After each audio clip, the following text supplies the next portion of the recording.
এটি হলো বারটাং দ্বীপের কাদা আগ্নেয়গিরি, যেটি উত্তর ও মধ্য আন্দামান প্রশাসনিক জেলার অন্তর্গত ভারতীয় কেন্দ্রশাসিত অঞ্চল আন্দামান ও নিকোবর দ্বীপপুঞ্জের একটি অংশ।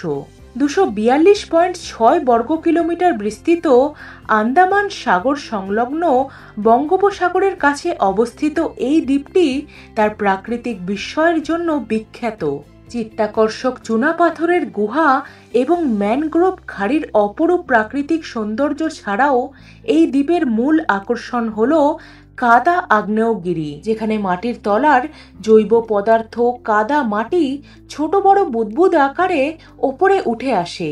মনে করা হয় যে 2005 সালে এই দ্বীপে হওয়া অগ্ন্যুৎপাত 2004 সালে ভারত মহাসাগরে হওয়া ভূমিকম্পের কারণেই হয়েছিল। এর আগে 2003 সালের 18 ফেব্রুয়ারিতে এই অঞ্চলে বড় অগ্ন্যুৎপাত রেকর্ডও করা হয়েছিল।